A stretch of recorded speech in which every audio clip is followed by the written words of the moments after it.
Why isn't the medical community outraged by this grave injustice, the residency shortage? From what I've observed, doctors fall into two camps on this topic. Physicians working in academic medicine at universities would probably be aware of the current situation in residencies, and those doctors in the private sector would generally not know about the shortage. So this topic is under the radar for a huge percentage of practicing physicians, except for those who've completed residency in the recent past. So why has the academic medicine not led the charge to correct this residency deficit, completing the last step of medical training? There exists a tradition in medicine that I've observed over the last 40 years. I would compare it to a fraternity of the ivory tower. Great reverence is shown to the leading gurus in the specialties of medicine, the professors. These professors are the ones who write the textbooks used in the fields of medicine. They're the ones conducting current research, and they are at the cutting edge of the most recent methods being used currently in the practice of medicine today. Here's how this fraternity operates. The professor functions in a role called the attending physician. Below the attending comes the fellow, a doctor specializing in the attending's field of medicine. Next is the chief resident, followed by the third-year residents, if it's a 4-year residency, second and first-year residents, and then the intern, and finally, the medical student. The lowest position in this hierarchy reports and is accountable to the person above. During patient rounds in the hospital, questions are asked at the varying levels of difficulty, and if your answer is, "I don't know," you better find out that answer by the next day's rounds or you will regret it. Also, the residency schedule demands an extreme number of work hours per week. In the last 15 years, the maximum number of hours per week is 80 hours.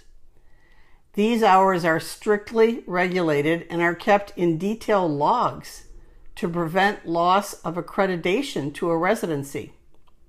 Take note, the limit is 80 hours per week, twice a normal work week. And unless you want disapproval from your peers who will have to take over your workload, don't even think about taking a sick day. There exists a definite work ethic and esprit de corps mentality that exists in this combat-like training experience. You better do your job or face disapproval by your peers. Go back now to why academic medicine has not led the charge to correct the residency shortage. The traditions I described about the hierarchy of the medical education process translate into rewards and respect for excellence by your peers. Those who excel are rewarded, and those who are lacking have to keep working. Even though this crisis of the residency shortage is a result of Medicare funding cuts by the Balanced Budget Act of 1997, the ramifications are not always clear-cut.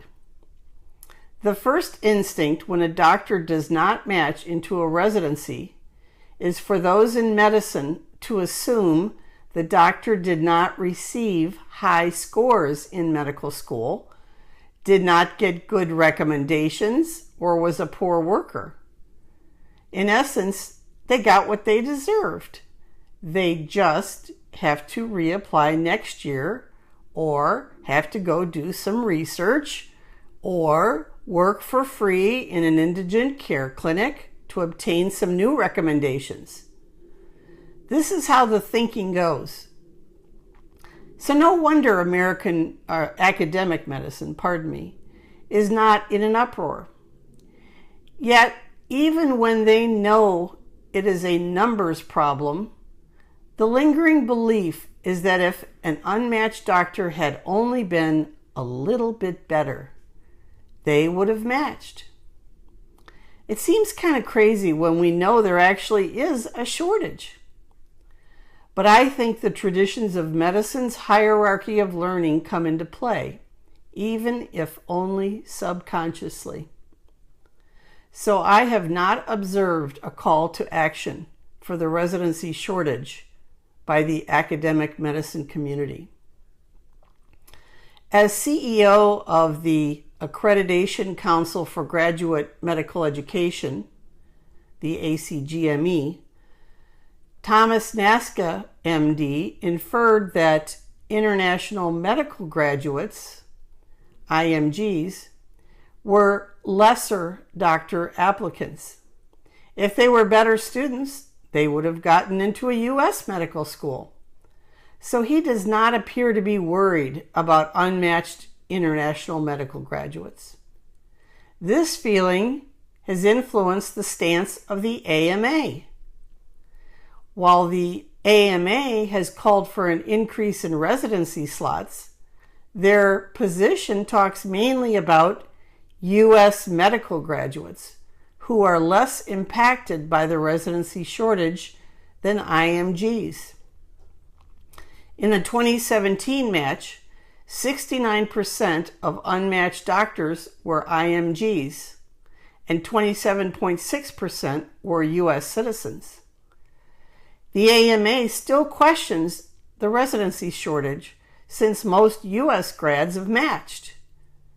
Perhaps the AMA feels its responsibility is to graduates of U.S. medical schools, although 25% of physicians practicing in the U.S. today are IMGs. Private practitioners, I know, lead exceedingly busy professional lives. Even if they are aware of the residency shortage, they have little time and resources to create an outcry for a solution. Although everyone, doctor or non-doctor alike, is incredulous when they learn about the travesty of the residency shortage. They view the inability to complete the last required step in training as a blindside, an injustice, a travesty. What about the unmatched doctors themselves?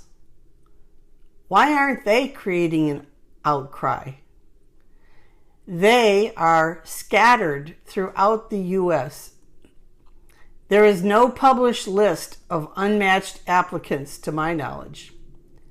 Basically, the unmatched doctor is suffering their own personal devastation alone. Other than someone who knows someone, unmatched doctors are not broadcasting this news. Ironically, they're actually still hoping they will match next time and don't want this unsavory quality disseminated. I do not believe they realize how the deluge of applicants is affecting their chances for a subsequent match.